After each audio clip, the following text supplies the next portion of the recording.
ரீசெண்டாக நான் தக்ஷன் சித்ரா போயிருந்தப்போ இந்த மாதிரி கிளாஸ் ஸ்கல்ப்சர்ஸ் எல்லாம் பார்த்தேன்.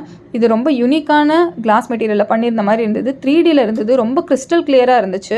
இதை வந்து முழுக்க முழுக்க கையாலே மேக் பண்ணியிருக்காங்க. எந்த ஒரு மெஷினரிஸுமே யூஸ் பண்ணாமல் மேக் பண்ணியிருக்காங்க.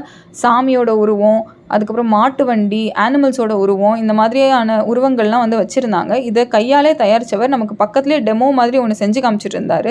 இதுக்கு போரோசிலிகேட் அப்படிங்கிற கிளாஸ் மெட்டீரியல்லேருந்து எடுத்துக்கிறாங்க. அதை டியூப் மாதிரி எடுத்துக்கிட்டு அதை நல்லா ஹை ஃப்ளேமில் காட்டும் போது அது அப்படியே உருகி கிளே மாதிரி மாறிடுது. அதை இன்னொரு போரோசிலிகேட் கிளாஸ் டியூப் வச்சு கொஞ்சம் கொஞ்சமாக அதுக்கு ஷேப் கொண்டு வராங்க. இப்போ நமக்கு வந்து செஞ்சு காமிச்சிட்ருக்கிறது டக் செஞ்சு காமிச்சிட்ருக்காரு. ஸோ இதே மாதிரி எலிஃபேண்ட், பீகாக் இதெல்லாம் வந்து அவர் செஞ்சு வச்சுட்டு தக்ஷன் சித்ராவில் இதை சேல் பண்ணிகிட்ருக்காரு. 120 ருபீஸ்க்கு வந்து கொடுத்துட்டு இருந்தாங்க. இது ரொம்பவே ஒர்த்தாக தான் இருந்தது. பார்க்கவும் ரொம்ப அழகாக இருந்தது.